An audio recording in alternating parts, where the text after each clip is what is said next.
Hello viewers, வணக்கம் and welcome to my channel. இந்த வீடியோவில் ரொம்பவே சுவையான, அதே நேரத்தில் ரொம்பவே சத்துக்கள் நிறைந்த மிளகு தக்காளி கீரை சூப் எப்படி செய்கிறதுன்னு தான் பார்க்க போகிறோம்.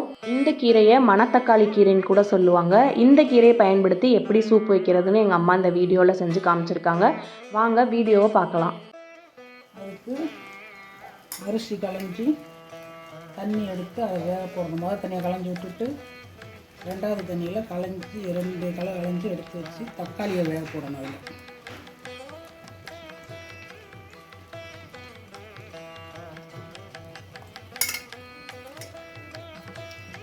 தக்காளி நல்லா வேகட்டும்.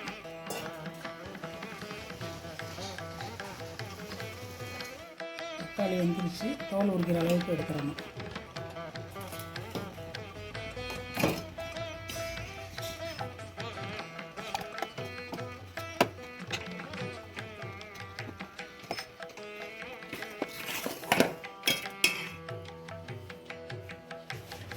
எடுத்தாச்சு. 1 ஸ்பூன் மஞ்சள்தூள், 1 ஸ்பூன் சீரகத்தூள், 2 ஸ்பூன் இஞ்சி பூண்டு பேஸ்ட்,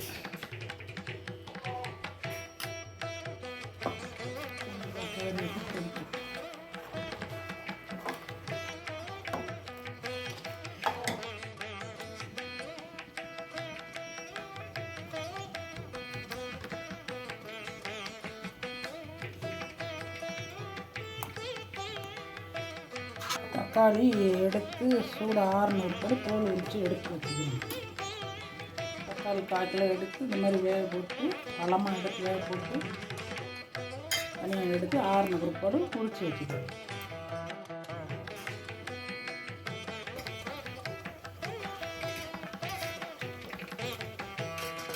தக்காளியை நல்லா கரைச்சிடணும்.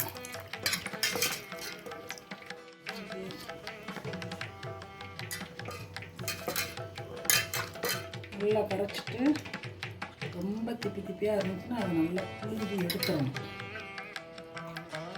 எடுத்தாச்சு. திப்பியாக இருந்ததெல்லாம் எடுத்துடணும். எடுத்துட்டு அந்த மஞ்சள் சீரகம் போட்டு ஊற்றிடணும். பச்சை மிளகா 4-5 பச்சை மிளகா கீரி அதில் போட்டுடணும். உரப்புக்கு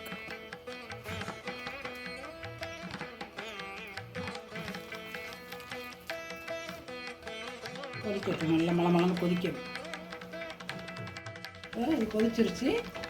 கீரை அலசி வச்சு மிளகு தக்காளி கீரை இதில் போடணும். இதை வந்து சாதாரண சூப்புன்னு நினச்சிடக்கூடாது. வயிற்று புண்ணு, வாய் புண்ணு எல்லாத்தையும் ஆக்கிடும். இது நல்லது. சாப்பாட்டில் சாப்பிடலாம், வெளியில் சாப்பிடலாம். நல்லா வேகணும். வெந்த பிற்பாடு தேங்காய் பால் அரைச்சி எடுத்து ஊற்றணும்.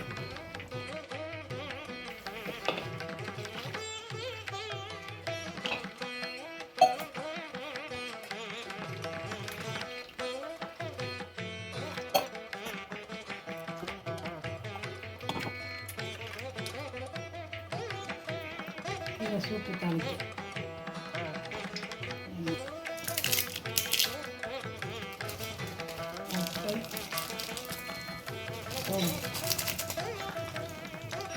வெங்காயம்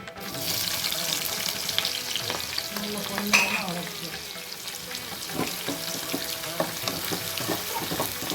வெங்காயம் வளரும் போது 1 ஸ்பூன் இஞ்சி பூண்டு கற்றுக்கணும்.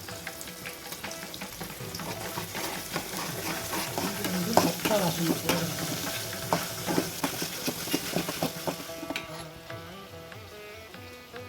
அடுப்பை ஸ்லோ பண்ணிவிட்டு அந்த தேங்காய் பால் ஊற்றிடணும்.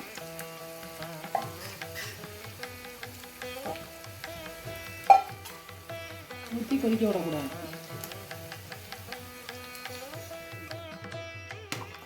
பாலை ஊற்றி வெங்காயம் வதக்கும்போது கொட்டிடும்.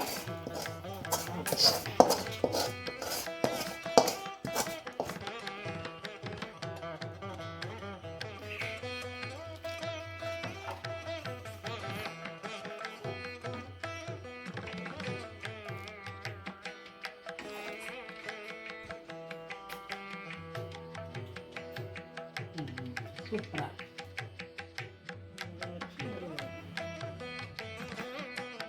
இதை எப்படி சாப்பிடணும்னா, நல்லா ரசம் சாப்பாடு எப்படி சாப்பிடுவோமோ அதே மாதிரி தள்ளன்னு நிறைய சூப் ஊற்றி பிசைஞ்சு சாப்பிடணும். உங்களுக்கு தேவைப்பட்டால் கீரையை பொடி பொடியாக நறுக்கி கூட சேர்த்துக்கோங்க.